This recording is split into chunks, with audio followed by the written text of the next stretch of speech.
American songwriter, we had the opportunity to talk to Jacob of Major Murphy over Zoom audio.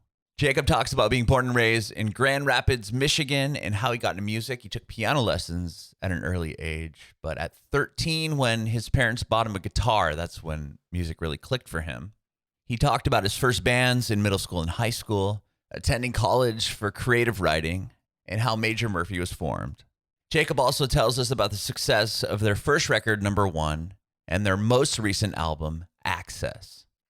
The interview is up now on our Facebook page and YouTube channel. It'd be awesome if you check out our prior interviews and videos, which are all up now on both of those platforms. It'd be awesome if you subscribe to our channel, like us on Facebook, follow us on Instagram and Twitter at BringingBackPod. We'd appreciate your support if you follow and subscribe to our podcast, wherever you listen to podcasts. We're bringing it backwards with Major Murphy. So our podcast is all about you and your journey in music, and we'll talk about Major Murphy and, of course, the new record that you guys just put out. Is that cool? Absolutely. I really appreciate the opportunity. Oh, thank you so much. So is the band from Michigan area? Yeah, we're in Grand Rapids, Michigan. Okay. Was that where you were born and raised? I was born nearby in a town called Holland, but then was raised in a town north of Grand Rapids by about 2 hours called Traverse City. So I'm born and raised in Michigan, okay, in West Michigan. But yeah, I moved to Grand Rapids about 10 years ago. Awesome. That's awesome. And what about, how'd you get into music? Just kind of was like a fan of music. And then when I was like 13, my parents got me a guitar for my birthday, which was pretty rad. And it really, I don't think they expected it to stick like it did. It really just, it was struck a chord. Sure. Was there an interest like in guitar? Like, was it something you were, begging your parents for, or like, why did you settle on guitar? Yeah, it was kind of weird. Like, it wasn't really like, I don't remember at least like being like, can I please have a guitar? I think it was just something they thought I would enjoy, like as a hobby or something. But as soon as I got it, it like just really became something I just wanted to do all the time. And,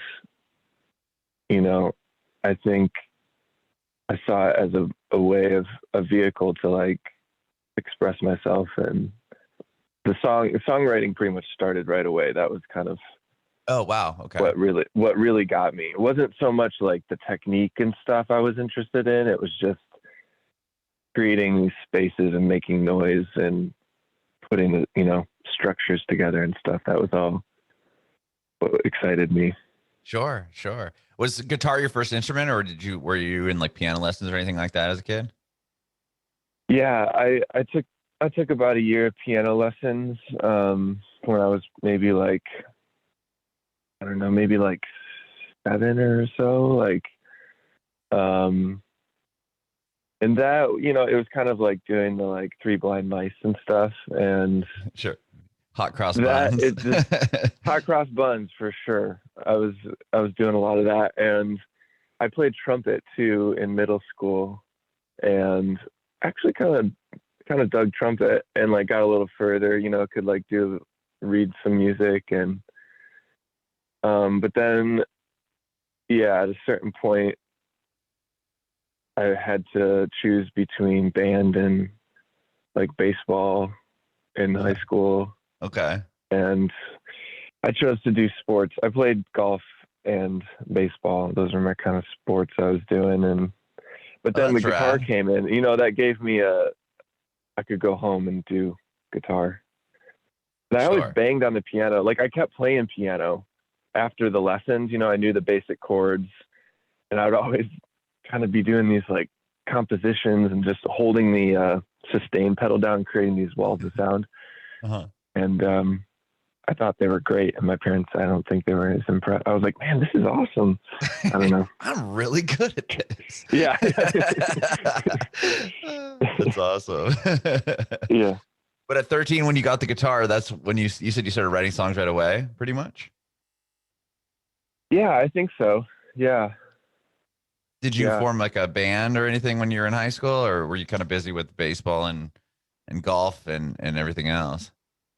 Yeah, I had a band in junior high. Oh, wow. Okay. And in high school. Yeah. And it was like, yeah, it was really fun. It was like, you know, it was like myself and a bassist and a drummer. And it was all songs that like the bassist and I would kind of write together. I was kind of more of the principal songwriter, but yeah, it's really weird stuff, but it was pretty cool to just have an outlet like that. Mm-hmm. Did you guys play shows, or is it more like garage type thing? Oh, really? Yeah. What were those shows like? Like, I mean, were you nervous as a kid playing, or fun? I think, maybe a little too confident, and like looking back, I wasn't that nervous about it. I just loved the scene, like the experience, the performative nature of it. And, like, yeah, growing up in Traverse City, like there just wasn't, and still really isn't, a lot of opportunity to perform, but there were some, like at a coffee shop, or, I grew up really involved in like going to church. And so there'd be opportunities like a youth group event might come up, and there'd be something on a Wednesday night, maybe we would have a chance to play. So stuff like that. Someone might throw a party in their barn, you might go get to play a few songs in someone's barn. Cool. So it was like pretty, it wasn't like DIY. it was pretty DIY, and like, yeah, there wasn't like a lot of other bands and stuff, but there were, as we got a little older, like more in high school and stuff, there were other bands that had been doing it for longer and kind of doing the DIY thing, and they would rent out American Legion Hall, okay, or like a VFW hall, and those shows were like, that was like the big time, basically. Like if you could play one of those shows, for us, that was like, it was a little bit more kind of like legit. It was a little more legit. Like there might actually be a promoter, and the bands toured, the bands that would play those shows would like tour regionally and stuff. And so we got to do a few of those, and those were fun. That's awesome. When did you go to college for music, or like when did it kind of start taking over more than, golf or baseball? Yeah. I mean, yeah, I did go to college, and I took some classes in the music department, and before I declared a major, I was like, maybe I'll do music. And I took a few classes, and it just was pretty hard. It was like really, it was, I feel like in retrospect, maybe I should have gone into the like engineering. Like there was a focus where you could focus more on like the engineering side of things. I feel like that would have maybe suited me better. Mm-hmm. But I wasn't really aware of that stuff that much at the time. I considered myself like a guitarist and a vocalist, a performer and a singer. So I wasn't as like in tune with the mechanics of like recording music, even though now, like, I think I would have picked that stuff up better, but I was trying to learn like music theory and solfege and all those kind of things, which are really, I mean, it's really challenging. It's like complicated stuff, and it just, oh, sure.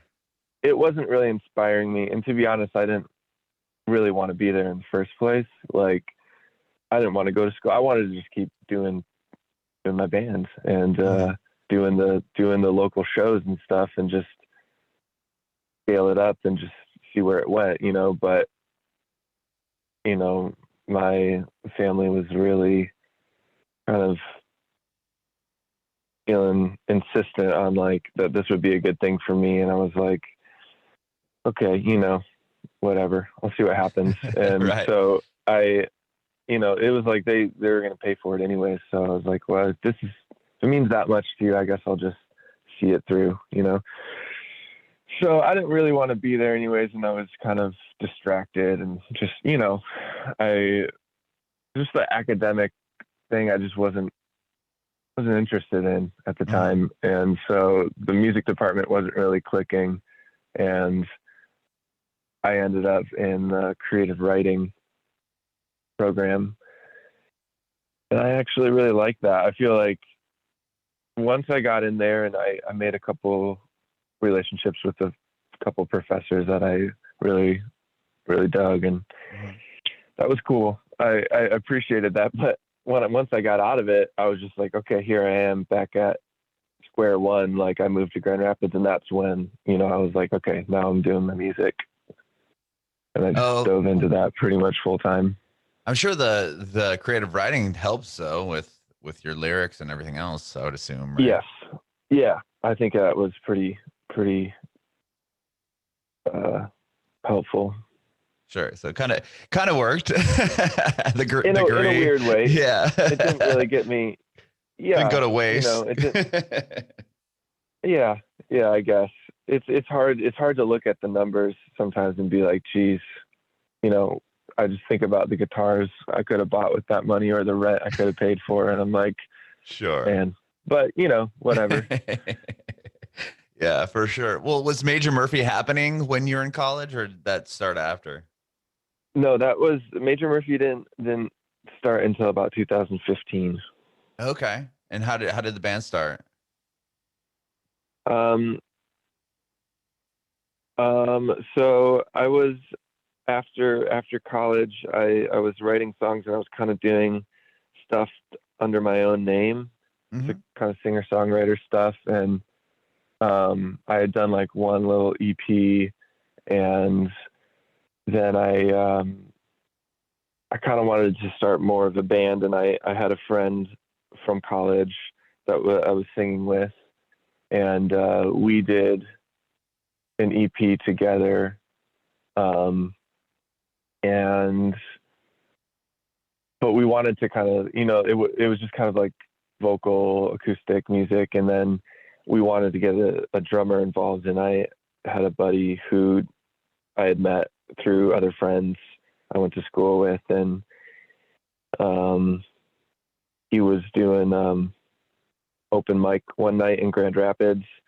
And I went to see him play. And then afterwards I was like, hey, do you want to join a band and play drums? And I knew like he was actually playing in another band as a drummer, and it wasn't like, I don't think he had played for a while, but he was like, okay, sure. And I had never really heard him play, but I just knew he played drums, and we got along. That was the main thing, like we were buds. And so then that was Brian, who is the drummer of Major Murphy. So we started this band in like 2011-ish, and we did that for a few years. And it was like we were playing my songs, and then just you on guitar and singing, and he would play drums. Yep. And and then we had another member, Laura, who was singing and playing piano. And so yeah, we did that. And then we kind of had a few other members that kind of came in and out occasionally. And we did an album, and we did, some EPs, and we did that for a few years. And it was like really Americana like stuff. And I think Brian and I both got to a point where we were getting more into like kind of like psychedelic music and like kind of like pop music in a way, and kind of just like broadening some of our musical horizons a little bit, and just kind of wanted to like, I think we both felt like it was going to be hard to evolve with the project that we were doing, and kind of just, you know, hit pause. You know, it was never like band is over. We never made like some big public thing that we're broken up or anything, but yeah, we just kind of, you know, told Laura that we wanted to kind of take a break, and so we just kind of like took a break for a couple of years. And there was a lot of music happening in Grand Rapids at that time, and I think personally too, I just felt like I needed to go back to school in a way. I was like, man, I feel like I just, like, you know, it was kind of like I started when I was young in high school and stuff, and doing it. That was all like, it was more just kind of like rock and roll, for lack of a better term. It was just like doing, kind of just make noise and stuff. And then I got into college, and then there it was like, oh, I learned about someone like Sufjan Stevens, or I started listening to Feist, and that made a huge impression on me. And, you know, Iron and Wine was like, I had never heard music like that. Like, Sure. Well, I had like, in the form of like growing up listening to some of my parents' music was kind of in that vein. Like, my dad was a big James Taylor fan, and, you know, maybe stuff like that, like some of that like 70s singer-songwriter stuff had come through to me, but hearing it in the form of like Iron and Wine or Feist or something, where that was like, I'd never heard anything like that, and that made a big impression on me. Wanted to do something like that, so I think it kind of went, you know, Fleet Foxes was a huge influence for the band that we were doing. So, but it was really in that Americana vein, and I felt like I personally was like, maybe didn't really understand what I was doing there, you know, like it was cool stylistically, but I just felt like I was like in over my head a little bit. Like, as we started playing out and talking to people about the project and stuff, they would ask me about references that I was just like, oh, well, I don't know. I've never heard that album. Or I just kind of felt like I was in a position where I was like, I just needed to take a step back and really get into the music and like get into the craft and like spend some time there. And so that was kind of what I did for like, and there was like I said, there's a lot of music going on in Grand Rapids. So like, I got a bass, and I started playing bass in people's bands. And me and Brian were like the rhythm section for a few different people in Grand Rapids for a while. And just like absorbing music and listening to music and just kind of dreaming, which was a process that we never really did with Antrim Bells. That was the name of the group that we were doing. So that was a cool time. And then, yeah, after a couple of years of that, we finally kind of congealed back with Major Murphy, and had met Jacki in that time, and Jacki was a part of it, and kind of started over. And so that's when the band kind of did its second, like formation of it, so to speak. Like, you got it back off the ground again. Yeah. Obviously, like, it's a totally different band, you know. Sure. But the consistent thing, I guess, is that I'm writing the songs and Brian's playing the drums. Very cool. And then is that when you guys started putting together what became that first record? We did a couple EPs before we did that record. And yeah. And so some of the songs were on the first record were definitely around at that time. Okay. I did see that you did, like, were those like you recorded a couple albums like at your house, right? Or we did. Yep. Yeah, we did what a couple of EPs, home recording. It was amazing. And that's kind of where part of that whole kind of period of discovery for myself was realizing, like, I can't just be like painfully ignorant about what it takes to record my voice. And, you know, like, I it just felt important to me to be able to do some of that myself and to record music myself. And so that's when I started learning and getting really excited about learning how to use a microphone in a really primitive way. You know, it's kind of just like a couple mics, and I was kind of using like a cassette player a little bit, but really just using GarageBand and just like getting a couple tracks going. And there's so much you can do with that, and kind of demystifying that process was important for me. So it was a really exciting time to be able to do that. And just a lot of trial and error and kind of messing around with it. Yeah. That's cool. And with those EPs, did you guys, like at this point, were you taking the band, you know, was that kind of the goal, is this is going to be the career path? Yeah. And then, so once you got the EPs out, like, how did you guys pursue that? Were you touring or? A little bit. Yeah. And then we, kind of through that process, we're able to meet Mike in Bloomington, who has Russian Recording as his studio. And we were on tour, and we were kind of just went through to check it out. And we were like, this is pretty cool. And he was like, we should do a record. And we were like, yeah, I think it's about time to do something like a full length. And so that really just kind of came together. It was kind of, Mike really kind of produced that record, and it was kind of his, you know, but we had the songs sitting around, and that's kind of how that one happened. I mean, and that record did really well for you guys. I mean, I'm looking at just Spotify alone, and a couple of those songs, one of the songs has over 4 million plays. I mean, tell me about that. Weird.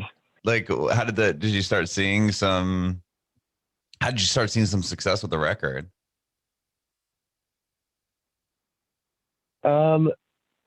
I think, I mean, I'm obviously glad that happened. I feel like that we kind of hit like a sweet spot with where Spotify was at the time.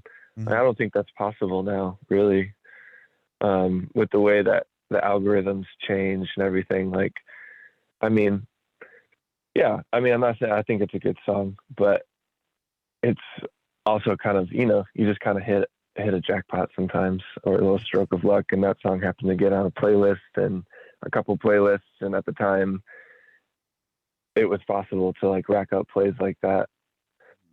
So that's pretty cool how that happened. Did that like draw attention to you guys as far as like management or labels or anything like that, or was that already set in stone prior to? We were already working with Winspear, which is the label that we work with now. And I don't know. I mean, we're still kind of looking for a manager. And so I don't know. It gave us a few $1,000s. That was nice. That's cool. Yeah. Right on. So that record, as far as I'm looking at here, it came out in 2018. Were you able to tour it quite a bit, or like tell me like progression? And then I'm kind of curious to see where you guys were at, you know, a couple of years later when the world shut down. Yeah.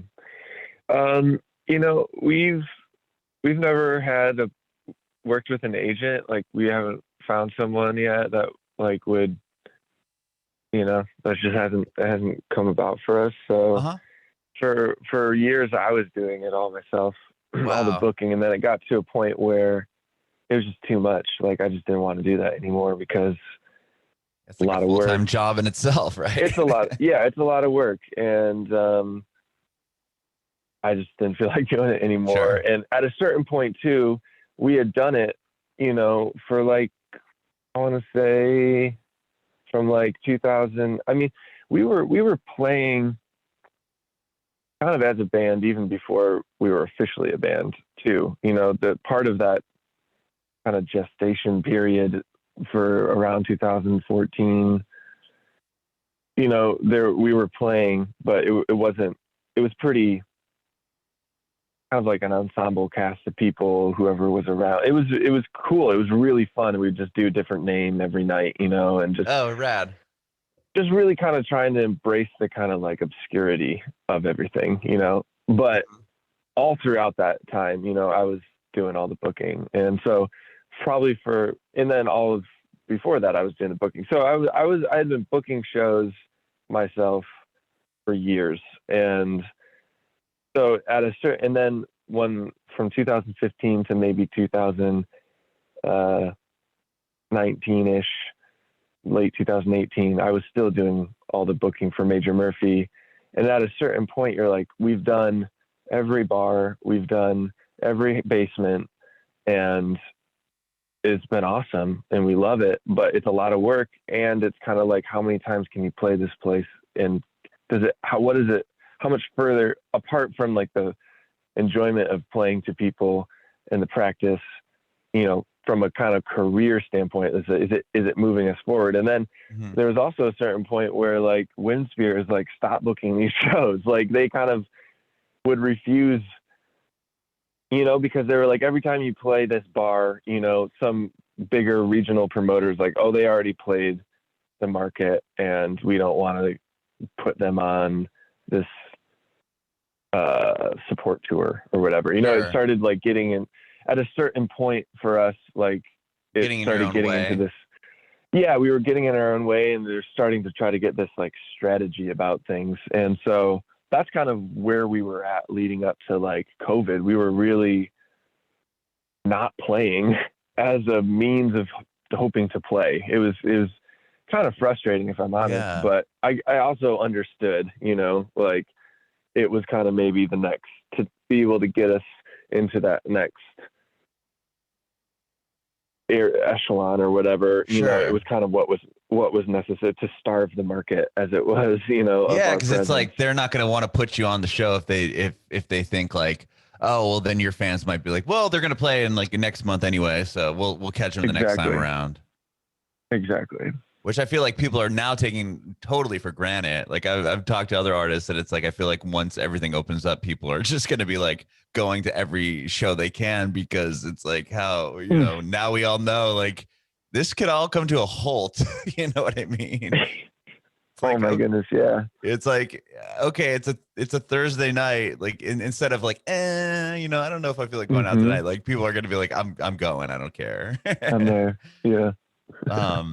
Wow. So unfortunately, yeah, that kind of getting in your own way almost came to a weird place because of everything shutting down right after that. It sounds like. Yep. Oh, wow. Okay. Well, with that, is that what kind of gave you guys time to write this new record, or like, tell me about where the new record came in with COVID and everything. Yeah. I mean, the new record, we finished tracking on that.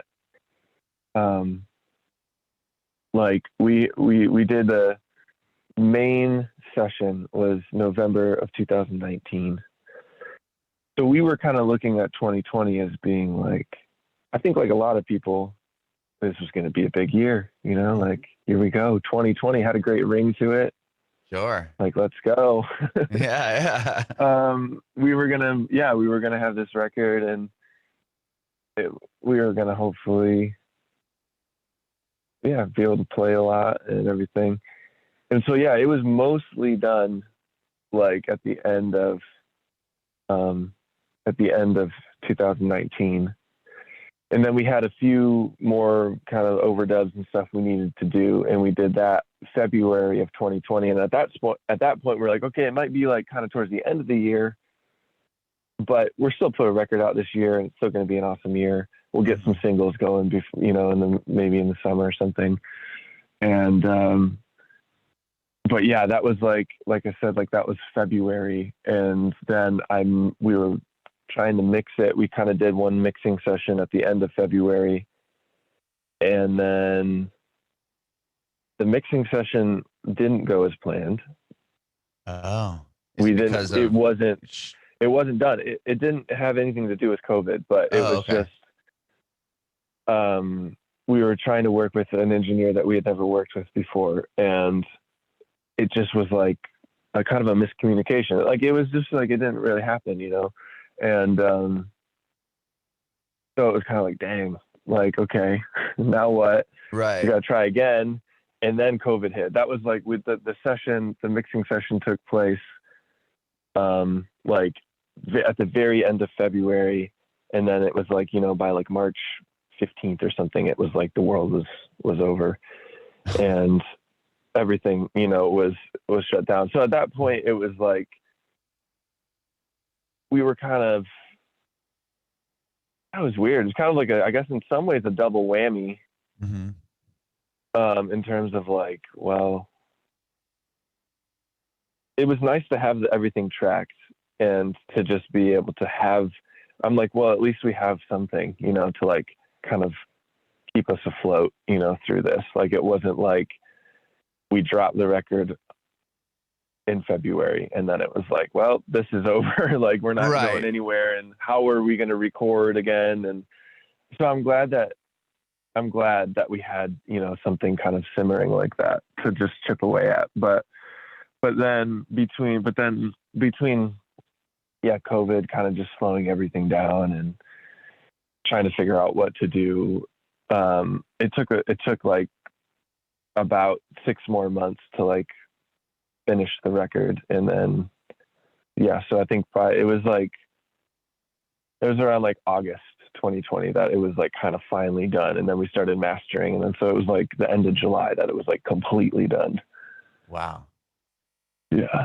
And well, with that, like, were you guys? I know you guys did like the spin sessions and some other kind of virtual things. Were those like how is it? How'd you kind of like pivot, knowing like, okay, now we have this record that we tracked, and it's kind of we need to get it out, but we're also not able to play shows to support it. Like, how do you guys like kind of, you know, tackle that?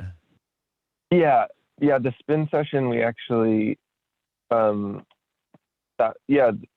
we recorded that and produced that ourselves,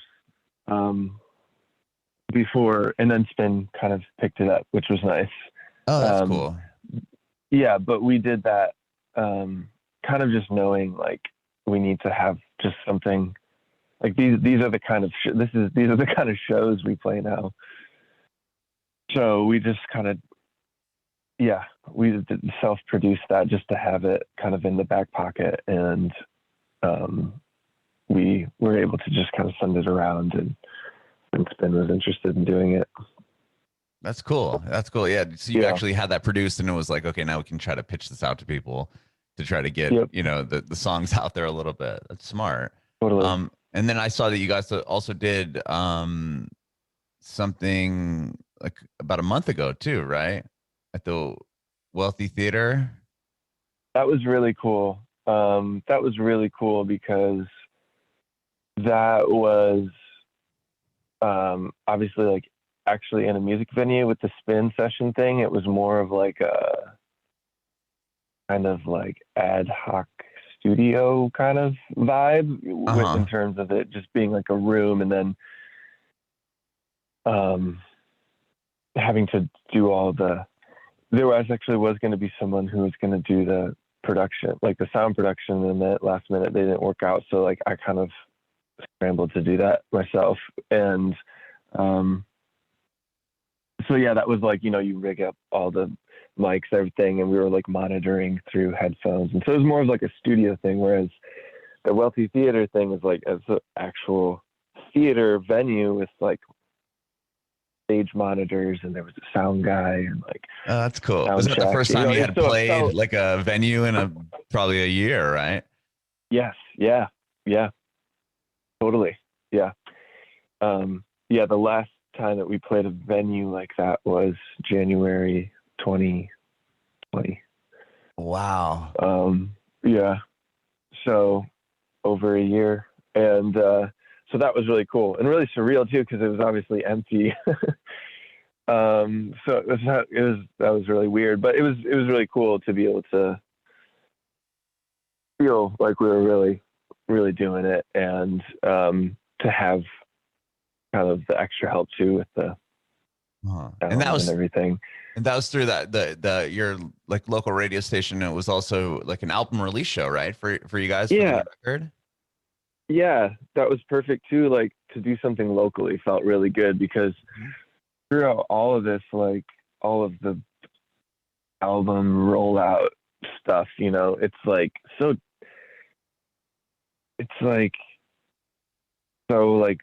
I don't know what the word is, detached or like, you know, isolated. We're also isolated, you know, we're not seeing anybody, you know, like usually when you're putting a record out, like you would just go out to the coffee shop or you go to the bar and just hang out with people. And that was kind of how you plug your record, you know, like you're doing that anyways, but you know, you might play a show locally and then people hear the songs and the single's out. And there's just more of like, you're like literally just like giving someone a hug and they're like, hey, I heard your new single. Like, that's dope. And you're like, thanks, man. But it's all just little blips on a screen now. And so like it feels like we're estranged, you know, from the local community. So to do that thing with the local radio station was really sweet because it felt like kind of a grounding thing. It's like, yeah, this is our home, you know, this is where we're from. We live literally 10-minute walk from that theater. So it felt felt good to just be like connect locally for sure. Yeah. And that's a cool station. I mean, I came from radio. I've done radio for different markets for about 16 years. And they're like one of those cool kind of listener funded radio stations, right? They're commercial free. And I think that's so cool. Yep. Yeah, they rock. That's really rad that you're able to kind of help, you know, it's kind of like a both, you know, they're helping you guys, but you're also getting their name out and hopefully getting them some new donors. And it's kind of a cool little trade-off. Absolutely. That's awesome. And then the new record's out. Like now that shows are maybe happening, I'm starting to see some light here at the end of the tunnel. Do you guys plan on touring the new record? Yeah, you know, again, it's like, it's weird with like, we haven't really prioritized that, like trying to pursue that because it seems so uncertain and like we don't have an agent or anything. So like, I personally don't have the means to like, in these uncertain times. Yeah. So, you know, it's kind of like, I think we kind of hoped, you know, in some ways that like the timing of this record would kind of help us meet some of those people and get something out. I think the main thing that we're still hoping for is to hop on somebody else's tour. I think that's like, would be a good thing for us, you know, like a support act. And so we're kind of just like maybe waiting for that kind of opportunity. We're still kind of just in that space of like kind of waiting for everything to kind of sync up, you know, because we're not in a position where we can really do a headline tour, you know. Sure. And I would be like, man, you know, as much as I don't want to do the DIY booking heavily, like I would like to do, like, you know, we know people in Detroit, we know a lot of people in Chicago, we've got friends, you know, regionally around, and I would be down to like do some sort of DIY stuff. But then it's like, well, you know, you don't want to get in your own way and all that stuff. So we're kind of still there in a lot of ways. And so just kind of buying our time and seeing what happens. Very cool. Well, Jacob, thank you so much for doing this and chatting with me today. I appreciate it. Yeah, of course. Thanks so much for taking time to listen to the record and for talking. I love it. I have a quick last question for you. I want to know if you have advice for aspiring artists. Don't give up. And that's the big one. Don't give up. Go with your gut. Trust your instincts. And just keep going.